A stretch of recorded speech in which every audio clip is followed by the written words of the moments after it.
నమస్తే MR cable TV news కి స్వాగతం. ముందుగా హెడ్లైన్స్. నాల గ్రామంలో మంచినీటి ఎద్దడి, చెరువులో నీళ్లు ట్యాంకర్ల ద్వారా త్రాగునీరు ఇప్పించండి. జిల్లా కలెక్టర్ శ్రీనివాసులను కలిసిన గ్రామ ప్రజలు.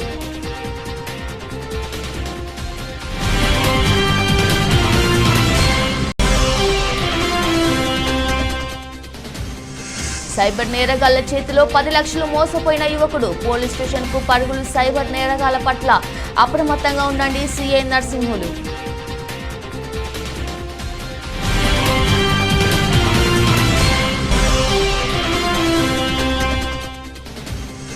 ఇంటర్మీడియట్ 10వ తరగతి డిఎస్సి టెట్ పరీక్షలను పకడ్బందీగా నిర్వహించేందుకు పటిష్ట చర్యలు తీసుకోవాలని జిల్లా కలెక్టర్ శ్రీనివాసులు వెల్లడి.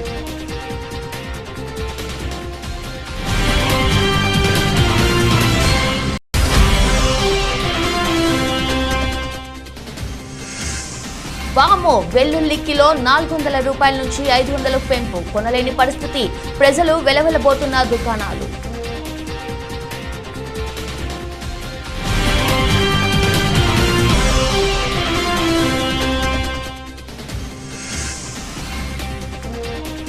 రైతులను ఇబ్బందులకు గురి చేసే బీజేపీ ప్రభుత్వానికి పుట్టగతులు లేకుండా చేయాలని ప్రజలకు సిఐటియు పిలుపు.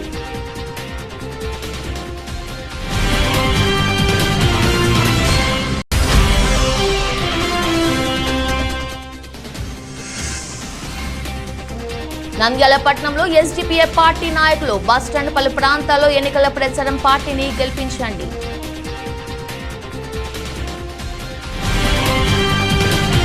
నంద్యాల మండలం మిట్నాల గ్రామంలో త్రాగునీటి సమస్యతో అల్లాడుతున్నామని, తక్షణమే త్రాగునీటి సమస్య పరిష్కరించడానికి చర్యలు తీసుకోవాలని మిట్నాల గ్రామ ప్రజలు జిల్లా కలెక్టర్ కె శ్రీనివాసులను కోరారు. శుక్రవారం జిల్లా కలెక్టర్ ను కలిసి ప్రజలు కె మధుసూదన్ రెడ్డి, శ్రీనివాసులు, బాలీశ్వర్ రెడ్డి, నాదేంద్రయ్య, నూరు హుస్సేన్ తదితరులు వినతి పత్రం సమర్పించారు. గ్రామంలో నెలకొన్న నీటి ఎద్దడి గురించి కలెక్టర్కు వివరించారు. గ్రామంలో ఉన్న చెరువు ఆధారంగా గ్రామంలో వాడుకోవడానికి, త్రాగటానికి, పశువులకు చెరువులోని నీటిని గ్రామ ప్రజలు వినియోగించుకోవడం జరుగుతుందని కలెక్టర్ దృష్టికి తెచ్చారు. గత 12వ తేదీ సోమవారం స్పందనలో నీటి సమస్యపైన ఉన్నతాధికారుల దృష్టికి తెచ్చామన్నారు. ఆయన సమస్య పరిష్కారం కాలేదన్నారు. చెరువులో పూర్తిగా నీరు తగ్గిపోయిందని, ఉన్న అరకుర నీరు 2-3 రోజులకు వాడుకోవడానికి ఉపయోగపడుతుందన్నారు. ఉన్న నీరు దుర్వాసన రావడంతో ప్రజలు నీటిని త్రాగలేకపోతున్నారని ఆవేదన చెందారు. కలుషితమైన నీళ్లు త్రాగడం ద్వారా అతిసార, డయేరియా వంటి వ్యాధులు ప్రబలే అవకాశాలు ఉన్నాయని వారు కలెక్టర్కు వివరించారు. తక్షణమే ట్యాంకర్ల ద్వారా కానీ లేక కేసీ ద్వారా మిట్నాల చెరువును నింపి త్రాగునీటి సమస్య లేకుండా చూడాలని కలెక్టర్ను కోరారు. అనంతరం గ్రామ ప్రజలు మీడియాతో మాట్లాడుతూ గత 30 ఏళ్లుగా మిట్నాలకు నీటి సమస్య ఉందని, వాటిని శాశ్వతంగా పరిష్కరించేందుకు పాలకులు చర్యలు తీసుకోలేదన్నారు. భూమా నాగిరెడ్డి హయాంలో అమృత్ స్కీమ్ ద్వారా వెలుగోడు నుండి నీళ్లు తెచ్చేందుకు ప్రయత్నం చేశారన్నారు. ఇంకా 30% పనులు పెండింగ్ ఉన్నాయని, వాటిని త్వరితగతిన పూర్తి చేసి మిట్నాల చెరువును నీటితో నింపి గ్రామానికి శాశ్వత పరిష్కారం చూపాలని వారు కలెక్టర్ను కోరారు.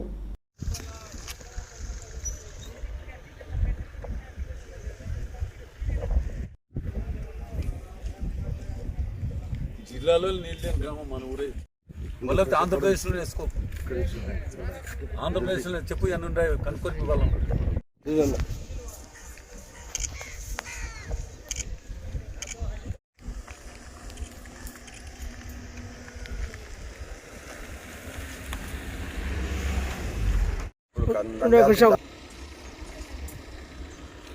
మొన్న కూడా స్పందనలో మీకు మీరేమన్నారు? అది నంద్యాల పక్కనే సార్. నంద్యాల నుంచి మళ్ళీ మీకు రావాలంటే 20 కిలోమీటర్లు రావాలంట కదా? లేదు, ఇదే సార్ 12 కిలోమీటర్లు ఉంటుంది. నేను చెప్తాను, నేను మాట్లాడాను మళ్ళీ కాదు. ఉదయం కూడా మాట్లాడాను ఎస్సీని పిలిచి వేరే పని మీదనే. అప్పుడు కూడా చెప్పాడే ఉన్నాయి సార్, వెలుగోడలో ఉన్నాయి ఆల్రెడీ.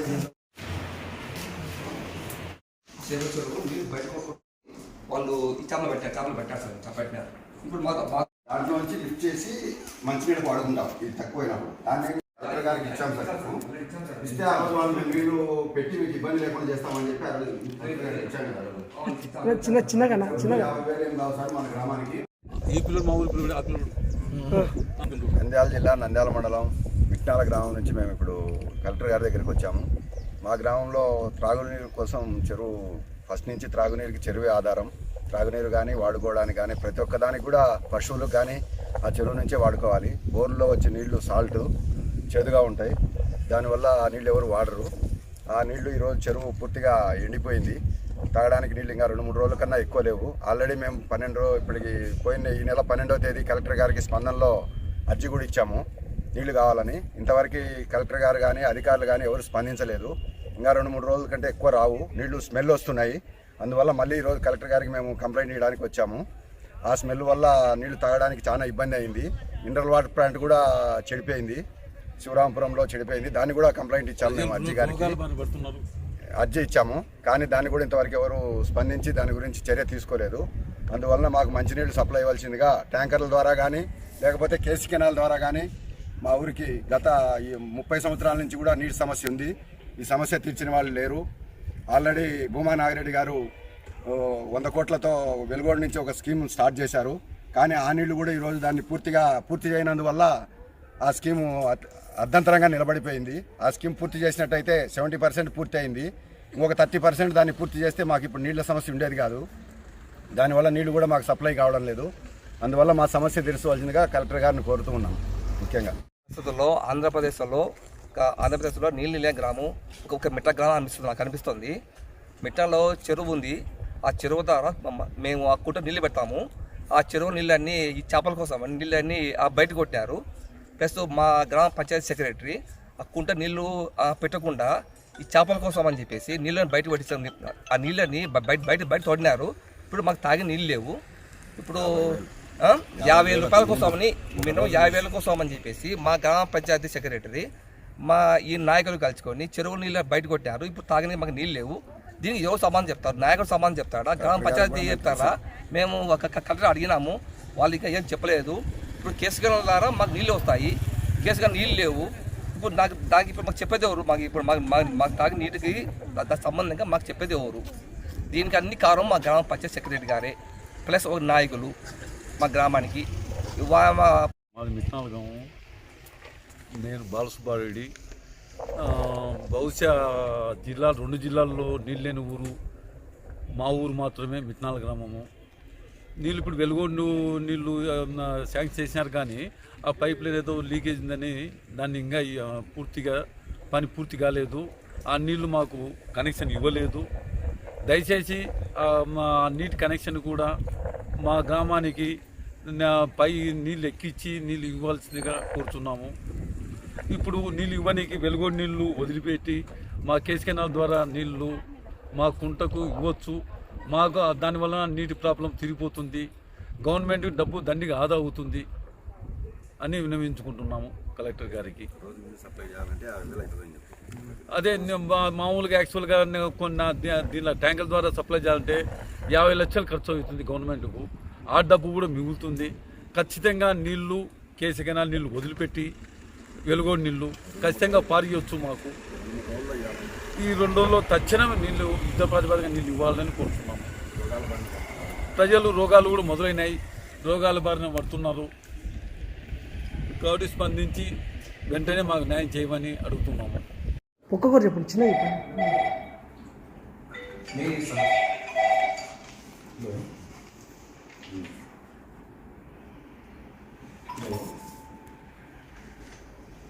ఇప్పుడు మిట్నాల గ్రామం, నంద్యాల మండలం. ఓకే సార్, మీ ఏఈని పంపించండి ఇప్పుడు ఊరికి డ్రింకింగ్ వాటర్ మీద పంపించి మళ్ళీ నాకు ఒక 2 గంటలు నాకు బ్రీఫ్ చేయండి. ఓకే, మిట్నాల గ్రామం పంపించి వాళ్ళకి ఎట్లా నీట్ డ్రింకింగ్ వాటర్ ఏం చేయాలో నేను చెప్పండి. ఓకే ఓకే సార్ ఇంకోటి సార్ మా సార్ అంతా అవేర్నెస్ సార్. అన్ని బాగా మాకు చెప్పింది మాకు పంచాయతీ సెక్రటరీ సార్, మాకు నీళ్ళు కొట్టొద్దని చెప్పింది, అన్ని బాగా చెప్పింది. మొత్తం అవేర్నెస్ సార్. అన్ని నీళ్ళు కొట్టే మాకు తెలుసు, నీళ్ళు కొట్టదు తెలుసు, అన్ని కొట్టదు తెలుసు సార్. మొత్తం అవేర్నెస్ సార్. అన్ని సార్ ఏం చేస్తున్నామా? పంచాయత్ సెక్రటరీ సార్ ఆయన బిల్ కొట్టుకొని తెచ్చుకున్నాను ఆయన కొట్టుకొని చాలా అయిపోయింది కదా, ఏం చేస్తావు? నంద్యాల సైబర్ నేరాలు రోజు రోజుకు పెరిగిపోతున్నాయి. టెక్నాలజీని వాడుకొని నేరగాళ్లు ప్రజల డబ్బులు దోచుకుంటున్నారు. వాట్సాప్, ఫేస్బుక్, ఇతర యాప్ల లింకులు, ఈమెయిల్స్తో హ్యాకర్లు మోసాలకు పాల్పడుతున్నారు. దీంతో పోలీసులు అప్రమత్తమై నేరాల నియంత్రణపై దృష్టి పెట్టారు. ప్రజలు, విద్యార్థులు, యువకులు వారి ఉచ్చుల్లో పడకుండా విస్తృతంగా అవగాహన కల్పిస్తున్నారు. అనవసర లింకులను క్లిక్ చేయడంతో కలిగే అనర్థాలు, నష్టాలపై వివరిస్తున్నారు. గుర్తు తెలియని అపరిచిత వ్యక్తులతో phone calls, WhatsApp, Facebook chatting కు దూరంగా ఉండాలని, ఓటీపీలు వస్తే ఎవరికి చెప్పవద్దని 3 టౌన్ సిఐ నరసింహులు ఎప్పటికప్పుడు సూచిస్తున్నారు. సైబర్ నేరగాళ్లతో అప్రమత్తంగా ఉండాలి, తస్మత్ జాగ్రత్త అని పోలీసులు, సిఐ ప్రజలకు పదే పదే హెచ్చరిస్తున్నారు. అయినా కొందరు అమాయకులు వారి ఉచ్చులో పడి జేబులు గుల్ల చేసుకుంటున్నారు. ఇదిలా ఉండగా ప్రభుత్వ ఉద్యోగి ల్యాబ్ టెక్నీషియన్ లో విధులు నిర్వహిస్తున్నారు. అయితే అతను మొబైల్ కి హాయ్ అంటూ రావడంతో దానిని క్లిక్ చేయడంతో వారి మధ్య సంభాషణ సాధిస్తూ మీరు ఓటీపీ వీటిని క్లిక్ చేస్తే మీకు రోజువారీగా డబ్బులు వస్తూ ఉంటాయని మాయమాటలు చెప్పడంతో వెంటనే చాటింగ్ ఓటీపీ చెప్పడంతో రోజువారీగా ప్రభుత్వ ఉద్యోగికి డబ్బులు ఇవ్వడంతో రోజు లాభం వస్తుంది అంటూ ఆనందంతో లక్షలు వారితో గేమ్స్ ఆడి మొత్తం 10 లక్షలు తన ఖాతా నుంచి సైబర్ నేరగాళ్లు లూటీ చేయడంతో వెంటనే 3 టౌన్ పోలీస్ స్టేషన్ ఆశ్రయించాడు. అతని సిఐ విచారించగా అతను సైబర్ నేరాల చేతిలో మోసపోయాడని అన్నారు. మోసపోయేది ఎక్కువ అంతా కూడాను బాగా చదువుకున్నటువంటి వాళ్ళే ఎక్కువ మోసపోతున్నారు. బాగా అంటే బీటెక్ చేసినటువంటి వాళ్ళు కానీ, ఎంటెక్ చేసినటువంటి వాళ్ళు కానీ, ఎంఎస్సి, అదేవిధంగా ఎంబీఏ చేసినటువంటి స్టూడెంట్స్ ఎక్కువ మోసపోతున్నారు. సో రీసెంట్గా నంద్యాల 3 టౌన్లో జరిగినటువంటి ఒక చిన్న కేసు ఏమంటే, సో అతను ఎంఎస్సి బయోకెమిస్ట్రీ చేసినాడు, ల్యాబ్ అసిస్టెంట్గా పనిచేస్తుంటాడు. సో అతనికి వాట్సాప్లో ఒక చిన్న మెసేజ్ వచ్చింది, మీరు గుడ్ మార్నింగ్ అండి రావడం, వాట్సాప్ నుంచి గుడ్ మార్నింగ్ వస్తే గుడ్ మార్నింగ్ అని చెప్పి ఇతను కూడా రెస్పాండ్ అయినాడు. మళ్ళీ తర్వాత మీరు ఆన్లైన్ ప్రైవేట్ జాబ్ చేయడానికి విల్లింగా అని చెప్తే ఎస్ అని చెప్పడం, మళ్ళీ అతను ఒక టెలిగ్రామ్ లింక్ అతనికి పంపించేసి ఆ టెలిగ్రామ్ లింక్ ద్వారా సో ఇతని యొక్క పర్సనల్ డీటెయిల్స్ అన్నీ కూడా దాంట్లో యాడ్ చేయమని చెప్పారు. సో బ్యాంక్ అకౌంట్ కానీ, ఇతని యొక్క పేరు కానీ, ఫోన్ నెంబరు, అదేవిధంగా ఏ bank, bank account number, IFSC code, so ఈ డీటెయిల్స్ అన్నీ కూడా యాడ్ చేయమని చెప్పినారు. యాడ్ చేయమని చెప్పి వాళ్ళు చేసినటువంటి జాబ్ ఏంటంటే చాలా సింపుల్ జాబ్ అనమాట. సో ఒక వ్యక్తిని మనం నమ్మించాలనుకుంటే, ఎదుటి వ్యక్తిని మోసం చేయాలనుకుంటే ఎదుటి వ్యక్తిని నమ్మించాలి. సో నమ్మే విధంగా అతను ఒకటి టెలిగ్రామ్ లింక్లో ఒక చిన్న వీడియో యూట్యూబ్ లింక్ పెట్టాడు. ఒక 20 వీడియోస్ పెట్టేసి దాంట్లో మీకు నచ్చినటువంటి వీడియో సెలెక్ట్ చేసి మాకు పంపించండి అని చెప్తారు.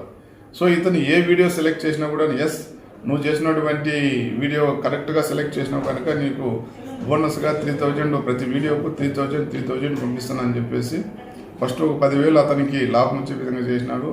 మరుసటి రోజు ఒక 15,000 లాభం వచ్చే విధంగా చేశాడు. ఈ విధంగా ఒక నియర్లీ ఒక 25,000 వరకు అతనికి లాభం వచ్చే విధంగా చేశాడు, నమ్మించాడు ఫస్ట్. సో ఈ విధంగా అతనికి నేను గేమ్ బాగా ఆడుతున్నాను అనే ఉద్దేశంతో అతను నమ్మినాడు. సో నమ్మి నువ్వు మామూలుగానే ఫ్రీగా ఆడుతున్నావు, నువ్వు డబ్బులు ఇన్వెస్ట్మెంట్ చేసి నువ్వు గేమ్ ఆడు అని చెప్పి వాళ్ళు ఇతన్ని టెంప్ట్ చేస్తారనమాట. సో టెంప్ట్ చేసిన తర్వాత ఇతను ఫస్ట్ 10,000, 20,000, 30,000, 1,00,000 ఈ విధంగా ఆడడం వల్ల నువ్వు లక్ష పెట్టి నువ్వు గేమ్ ఆడినావు. గేమ్ ఆడిన తర్వాత నీకు బోనస్గా నీకు 20,000 వచ్చింది, 1,20,000 నీ అకౌంట్లో ఉంది. ఈ 1,20,000 కనుక నువ్వు విత్డ్రా చేసుకోవాలనుకుంటే నువ్వు ఇంకోసారి 50,000 పెట్టి గేమ్ ఆడు అనే విధంగా మళ్ళీ 50,000 పెట్టి గేమ్ ఆడతారు. ఈ విధంగా 2 లక్షలు, 2 లక్షలకు వచ్చిన తర్వాత మళ్ళీ ఈ విధంగా 5 లక్షలు, 7 లక్షలు, 8 లక్షలు వన్స్ అప్ అండ్ టైం అంటే అతని దగ్గర అమౌంట్ లేకున్నా సరే బయట వాళ్ళ దగ్గర అమౌంట్ తీసుకొచ్చేసి నెట్ ట్రాన్స్ఫర్ చేశారు అమౌంట్ అతనికి. సో ఈ విధంగా 10 లక్షల రూపాయలు అమౌంట్ అతను వాళ్ళు చెప్పినటువంటి ఒక 3-4 అకౌంట్స్కి అనేది అమౌంట్ ట్రాన్స్ఫర్ చేయడం జరిగింది. సో మనకు 8 లక్షలు అయిపోయింది. నువ్వు విత్డ్రా చేసుకోవాలనుకుంటే లాస్ట్ గేమ్ ఆడు, లాస్ట్ 2 lakhs పెట్టి గేమ్ ఆడు. గేమ్ ఆడితే నీకు అమౌంట్ ఇంకా నీకు అప్పుడు విత్డ్రా చేసుకునేందుకు అవకాశం ఇస్తామని చెప్తారు. సో ఈ విధంగా నెక్స్ట్ లాస్ట్లో కూడా 10 లక్షల చేంజ్ అయిన తర్వాత కూడా నువ్వు విత్డ్రా చేసుకుంటే జిఎస్టీ 50,000 కట్టండి, నువ్వు విత్డ్రా చేసుకుంటే మేము యాక్సెస్ నీకు ఇస్తామని చెప్తారు. సో ఈ విధంగా అతను కంటిన్యూగా అతను లాస్ట్లో అతనికి ఉన్న డౌట్ వచ్చేసి వాళ్ళని అడిగితే అది సైబర్ క్రైమ్ అయినా మీకు తెలియకుండా నీ యొక్క అమౌంట్ అంతా విత్డ్రా చేసుకున్నారు, నువ్వు ఏం చేసినా సరే నువ్వు అమౌంట్ విత్డ్రా చేసుకోవాలని చెప్పి అతనికి చెప్పడం జరిగింది. రాష్ట్ర వ్యాప్తంగా ఇంటర్మీడియట్ 10వ తరగతి డిఎస్సి టెట్ పరీక్షలను పకడ్బందీగా నిర్వహించేందుకు పటిష్ట చర్యలు తీసుకోవాలని రాష్ట్ర విద్యాశాఖ మంత్రి బొత్స సత్యనారాయణ అన్ని జిల్లాల కలెక్టర్లను సూచించారు.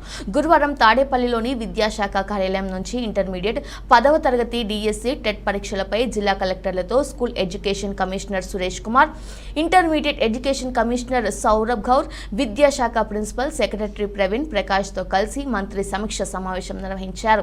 కలెక్టర్ ఛాంబర్ నుండి జిల్లా collector doctor K Srinivasulu, DEO Sudhakar Reddy, RIO Sunitha తదితరులు వీడియో కాన్ఫరెన్స్ లో పాల్గొన్నారు. ఈ సందర్భంగా రాష్ట్ర విద్యాశాఖ మంత్రి బొత్స సత్యనారాయణ మాట్లాడుతూ రాష్ట్ర వ్యాప్తంగా ఇంటర్మీడియట్ 10వ తరగతి డిఎస్సి టెట్ పరీక్షలకు సుమారు 50 లక్షల మంది విద్యార్థులు హాజరవుతున్న నేపథ్యంలో పరీక్షలను పటిష్టంగా నిర్వహించేందుకు పక్కా ప్రణాళికలు రూపొందించుకోవాలని జిల్లా కలెక్టర్లను సూచించారు. పరీక్షలు విద్యార్థులు మాస్ కాపీయింగ్ కు పాల్పడకుండా, ప్రశ్న పత్రాలు లీకు కాకుండా పటిష్టమైన చర్యలు తీసుకోవాలన్నారు. అన్ని పరీక్ష కేంద్రాల్లో ఫర్నిచర్, ఫ్యాన్లు, త్రాగునీటి సౌకర్యం తదితర మౌలిక సదుపాయాలని సమకూర్చుకోవాలని మంత్రి తెలిపారు. ప్రతి పరీక్ష కేంద్రం వద్ద వైద్య శిబిరం ఏర్పాటు చేసి అవసరమైన మందులతో వైద్య సిబ్బందిని ఏర్పాటు చేసుకోవాలన్నారు. విద్యుత్ సరఫరాలో అంతరాయం లేకుండా నిరంతర విద్యుత్ సరఫరాకు చర్యలు తీసుకోవాలన్నారు. నంద్యాల ఆరోగ్యానికి అవసరమయ్యే ఎన్నో ప్రత్యేక గుణాలను వెల్లుల్లి ధర ఆకాశం అంటింది. కొద్ది రోజుల ముందు కిలో 200 ఉన్న వీటి ధర ఇప్పుడు రెట్టింపైంది. వెల్లుల్లిలో potassium, zinc, magnesium, phosphorus, niacin, thiamine, folate వంటి ఖనిజాలతో పాటు సికే విటమిన్లు పుష్కలంగా ఉంటాయి. వీటిని నిత్యం ఆహార పదార్థాలు ఉపయోగిస్తారు. వెల్లుల్లి లేని కూరలు దాదాపుగా ఉండవు. ఇక మాంసాహార వంటలైతే వెల్లుల్లి తప్పనిసరి. మసాలా కూరలన్నిటిలోనూ రుచి పెంచడంలో వెల్లుల్లి ప్రధాన పాత్ర పోషిస్తుంది. దీంతో వెల్లుల్లికి డిమాండ్ ఎక్కువ. వెల్లుల్లిని ఎక్కువగా మధ్యప్రదేశ్, గుజరాత్ రాష్ట్రాల్లో సాగు చేస్తారు. మనకు అక్కడి నుంచే దిగుమతి అవుతుంటాయి. అయితే 2 ఏళ్లుగా గిట్టుబాటు ధరలు లేకపోవడంతో అక్కడి రైతులు ఈ ఏడాది వెల్లుల్లి సాగు తగ్గించారనే సమాచారం. దీంతో తక్కువగా సాగిన వెల్లుల్లికి విపరీతమైన డిమాండ్ పెరిగిపోయింది. కిలో 150 నుంచి 200కి దొరికే వెల్లుల్లి ఇప్పుడు ఏకంగా 450 నుంచి 500 పలుకుతుంది. దీంతో వెల్లుల్లి కొనాలంటేనే సామాన్యులు అమ్ము అనే పరిస్థితి వచ్చింది. కరోనా సమయంలో మాత్రమే వెల్లుల్లి ఇంత ధర పలికింది. తిరిగి ఇప్పుడు వీటి ధర ఆకాశం అంటుతుంది. ఉల్లిపాయలు, టమాటా ధరలు పెరిగినప్పుడు ప్రభుత్వాలు సబ్సిడీ ధరకు అందజేశాయి. వెల్లుల్లిని కూడా అలానే సబ్సిడీ ధరకు అందజేయాలని జిల్లా ప్రజలు కోరుతున్నారు. రైతులకు నష్టం కలిగించే 3 వ్యవసాయ చట్టాలను రద్దు చేయాలని కోరుతూ గతంలో ఢిల్లీలో చేసిన నిరసనలకు కేంద్ర ప్రభుత్వం దిగివచ్చి సమస్యలను పరిష్కారం చేస్తామని హామీ ఇచ్చి నేటి వరకు అమలు చేయకపోవడం వలన ఢిల్లీలో రైతాంగం శాంతియుతంగా నిరసనలు చేస్తుంటే వారిపైన నీటి ఫిరంగులు, బాష్పవాయువు, బుల్లెట్లతో దాడులకు పాల్పడి రైతుల మృతికి కారణమైన బీజేపీ ప్రభుత్వానికి వ్యతిరేకంగా రైతుల పోరాటానికి ప్రజలంతా అండగా నిలబడాలని, బీజేపీ ప్రభుత్వానికి బుద్ధి చెప్పాలని కోరుతూ నంద్యాల పట్టణంలోని గాంధీ చౌక్ సెంటర్లో సిఐటియు ఆధ్వర్యంలో ఢిల్లీలో జరుగుతున్న రైతాంగ పోరాటానికి మద్దతుగా నిరసన తెలియజేయడం జరిగింది. అనంతరం పలువురు మాట్లాడుతూ కేంద్రంలోని బీజేపీ ప్రభుత్వం రైతులపై కక్షపూరితంగా వ్యవహరించడం దుర్మార్గమని, గతంలో పోరాటం చేసే సందర్భంగా ఇచ్చిన హామీలను నెరవేర్చాలని, రైతులు పండించిన పంటలకు గిట్టుబాటు ధరలు కల్పించాలని, ఎరువులు ధరలు తగ్గించాలని, 3 వ్యవసాయ చట్టాలను రద్దు చేయాలని, విద్యుత్ డిస్కాంల ప్రైవేటీకరణను ఆపాలని కోరుతూ జరిగే ఉద్యమాన్ని కర్కశంగా నీటి ఫిరంగులు, బాష్పవాయువు, బుల్లెట్లతో రైతులపై దాడికి పాల్పడడం, 2 రైతులు మృతి చెందడం చాలా బాధాకరమని, ఈ దుర్మార్గమైన మోడీ ప్రభుత్వానికి రాబోయే 2024 ఎన్నికల్లో ప్రజలంతా మోడీ ప్రభుత్వానికి తగిన బుద్ధి చెప్పాలని, రైతులతో పెట్టుకున్న ఏ ప్రభుత్వాలు మనుగడలు లేవని, బీజేపీ ప్రభుత్వానికి పుట్టగతులు లేకుండా చేయాలని ప్రజలకు పిలుపునిచ్చారు. రైతులు పోరాటం చేస్తున్న సందర్భంగా రైతులకు ఇచ్చినటువంటి హామీలు నెరవేర్చకపోవడంతో ఢిల్లీలో రైతులు నేడు పోరాటం చేస్తున్నారు. సామరస్యంగా వారిపైన తూటాలను డ్రోన్లతో విధించడం ద్వారా ఒక రైతు ప్రాణాలు కోల్పోవడం జరిగింది. ఈ దుర్మార్గాన్ని వ్యతిరేకిస్తూ దేశవ్యాప్తంగా కార్మిక సంఘాలు రైతులకు మద్దతు ఇవ్వడం జరుగుతుంది. అందులో భాగంగా నంద్యాల పట్టణంలో గాంధీ చౌక్ సెంటర్లో సిఐటి ఆధ్వర్యంలో నిరసన కార్యక్రమాన్ని చేయడం జరుగుతుంది. ఈ కార్యక్రమాన్ని ఉద్దేశించి సిఐటి రైతులకు నష్టపరిచే 4 చట్టాలను కేంద్ర ప్రభుత్వం చేసింది. ఆ చట్టాల విషయంలో మొత్తము ఉత్తర భారతదేశంలో ఉన్నటువంటి పంజాబ్, హర్యానా, ఉత్తరప్రదేశ్ సంబంధించిన ఉత్తర ప్రాంతం, అన్నీ కలిసి చాలా పెద్ద ఎత్తున అక్కడ ఉద్యమం నడిపిన సందర్భంలో సుమారు 750 మంది మరణించడం జరిగింది. ఆ తర్వాత ప్రధానమంత్రి దిగి వచ్చి ఈ యొక్క 3 నల్ల చట్టాలను నేను రద్దు చేస్తాను, మీకు అనుకూలమైనటువంటి చట్టాలను తీసుకొస్తానని చెప్పి వాగ్దానం ఇచ్చినటువంటి ఆ పెద్ద మనిషి ఈ రోజు వరకు కూడా ఈరోజు బీజేపీ అమలు చేస్తూ ఉంది. అందులో భాగంగానే గత 2 సంవత్సరాల క్రితం ఈ దేశంలో వ్యవసాయం సంబంధించిన నల్ల చట్టాలని 3 తీసుకొచ్చింది. ఆ 3 నల్ల చట్టాల వల్ల ఈరోజు దేశంలో రైతులు తమ పంట పొలాల్లోనే ఈరోజు కూలీలుగా మారే ప్రమాదం ఉంది. అట్లా గిట్టుబాటు ధర లేకోకుండా ప్రభుత్వ గిడ్డంగులు మార్కెట్లు ఎత్తివేసే పద్ధతుల్లో ప్రభుత్వం ఆలోచన చేసింది.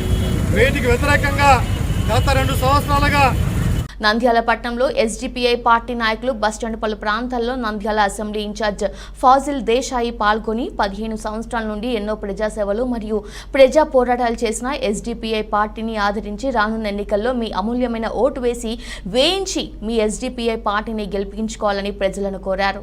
బులెటిన్ ముగించే ముందు హెడ్లైన్స్ మరోసారి. నాల గ్రామంలో మంచినీటి ఎద్దడి, చెరువులో నీళ్లు లేవు. ట్యాంకర్ల ద్వారా త్రాగునీరు ఇప్పించండి. జిల్లా కలెక్టర్ శ్రీనివాసులను కలిసిన గ్రామ ప్రజలు.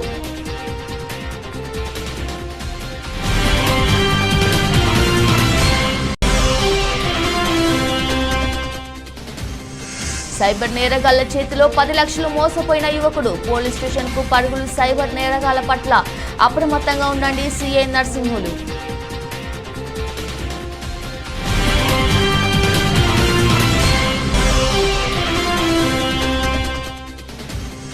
ఇంటర్మీడియట్ 10వ తరగతి డిఎస్సి టెట్ పరీక్షలను పకడ్బందీగా నిర్వహించేందుకు పటిష్ట చర్యలు తీసుకోవాలని జిల్లా కలెక్టర్ శ్రీనివాసులు వెల్లడి.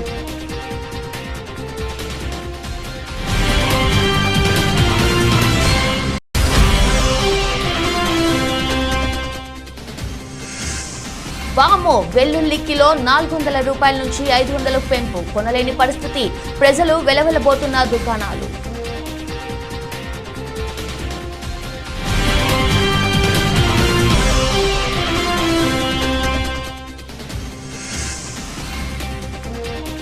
రైతులను ఇబ్బందులకు గురి చేసే బీజేపీ ప్రభుత్వానికి పుట్టగతులు లేకుండా చేయాలని ప్రజలకు సిఐటియు పిలుపు.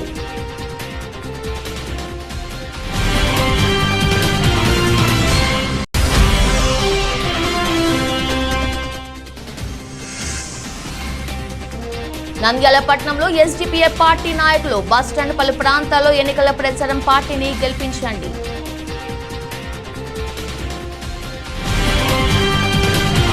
ఇది వాల్టి బులెటిన్. మరో బులెటిన్లో మళ్ళీ కలుద్దాం. అంతవరకు చూస్తూనే ఉండండి. నమస్కారం.